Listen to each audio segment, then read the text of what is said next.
Sorry po sa nagawa ko. Humingi na ng paumanhin ang UP graduate student na si Mark Joseph Solis. Isinumiti ni Solis sa pa-contest ng Chilean Embassy ang litratong kuha at pagmamay-ari pala ng Briton na si Gregory John Smith. Nagawa niya lang daw ito dahil kapos ang kanilang pamilya at kinakailangan niya ng pangtustos sa pag-aaral. Iniimbestiga naman ng UP National College of Public Administration and Governance kung maaring masuspinde o mapatalsik si Solis na isa nilang graduate student. Ang issue ng plagiarism, iyan ang ating tatalakayin ngayon. Para po sa ating talakayan, kasama natin sa studio, Professor Danilo Araw, Associate Dean at Professor ng Journalism sa UP College of Mass Communication.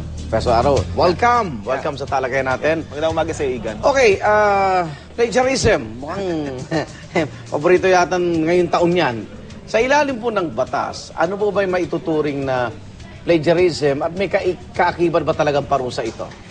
Dapat nating tandaan na anumang ideya na binigyang buhay ay dapat na pag-aari ng sino mang gumawa nito. Okay. Nasa Intellectual Property Code of the Philippines kasi nakalagay doon na ang creation ng isang ideya ay may copyright na talaga. Ibig sabihin, automatic yun, no? na talaga. Hindi mo na kailangang mag-apply pa sa kung anumang ahensya ng gobyerno. Kaya dapat na maging maingat lahat ng mga tao. Ngayon, dun sa tanong mo, lahat ng mga ideya na binigyang buhay, maging artikulo man to, litrato, painting, gawa ng obra, ay pwede talagang makopya eh. Kaya dapat maging maingat. Kahit nga sinasabi lang di ba? Basta naka-record. Tama yan. Anong parusa dito, Pro? Sa UP, ang nagiging kalakaran talaga, pwedeng suspension yan ng 1 year o kaya expulsion. Depende dun sa circumstansya ng plagiarism. Kasi yung plagiarism ay tinitingnan bilang isang forma ng intellectual dishonesty. Kaya talagang nagbibigay kami ng orientasyon sa mga estudyante sa simula pa lang ng semestre kung ano yung mga dapat na hakbang na gawin para hindi siya maakusahan ng plagiarism. Bagay, mga thesis, di ba? Pupunta lang ng Moraita eh. Yung iba. Okay, dito sa kasong ito, first time lang ho ba itong kakaharapin na kasong ito ng UP, yung kay Solis? First time na ano to? May marami na sa nagdaan? First time yung usapin ng pagsali sa isang non-academic na contest. Kasi tandaan natin, ang specialization kasi ni Solis, graduate siya ng political science at ngayon ay nagpo-pursue ng public administration. Okay. Pero yung sinalihan niyang contest ay photography. So labas siya ng... Labas ng kanyang academic responsibility. Okay. Kaya lang, kung tatanungin mo ako kung ito ba yung unang kaso ng pag-plagiarize di umano ng litrato, may mga kaso na dati. Pero ito ay... Nataga-UP. Nataga-UP. Pero ito ay internal lamang. Kaya nga hindi natin pwedeng banggitin yung detalye. Pero may kinalaman to dun sa kursong photojournalism na ino-offer din namin sa Department of Journalism. Okay. Nangyari na yon.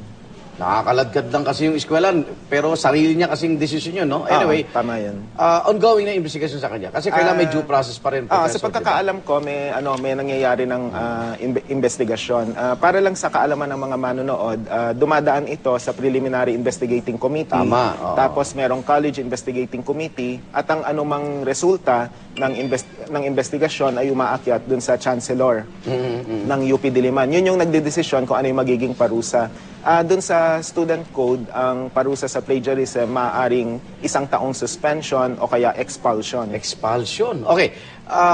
Doon sa panayam ng GMA, ayan, exclusive yan na kausap niya yung si Bernadette.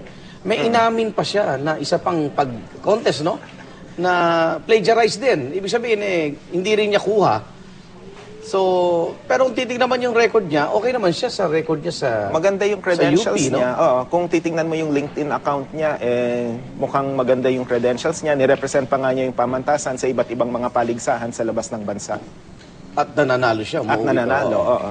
So, dito, yung paghingi niya ng apology, public apology, pwede ba makagaan sa anumang parusang nag-aabang dito kay Solis? Mahirap pangunahan yung investigasyon na gagawin ng mga kaibigan natin sa National College of Public Administration and Governance. Pero sa karanasan ko, dahil nag-chair na ako ng Anti-Plagiarism Committee sa aming kolehiyo, nakakagaan naman ito.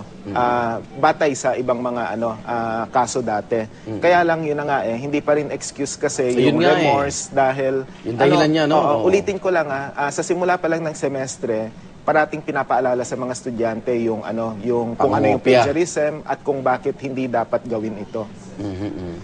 Okay, at may title ba siya sa abogado o paano?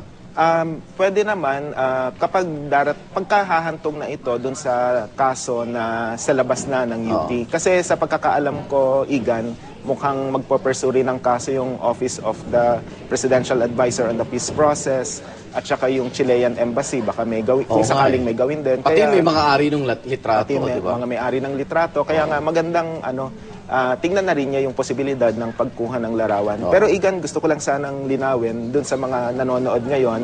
Bagamat may karapatan naman lahat na magbigay ng kritisismo, wag naman sanang humantong dun sa cyberbullying.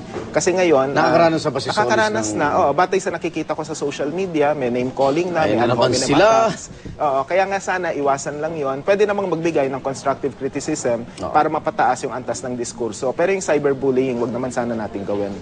Wala namang kalaban-laban yung si Solis dyan. Tsaka ilang araw na rin naman yan na, ika nga, nakita natin si sinseridad naman sa paghingi niya ng paumanhin. Pati na sa universidad, di ba, humingi siya ng paumanhin. At sana, hayaan na natin gumulong itong investigasyon ito. Tama yon. Maraming salamat, Professor Danilo Araw po. At yan po ang naging talakayan. At, dako tayo sa UH Blowout. Yan po sa Barangay Patahian sa Taytay, Rizal.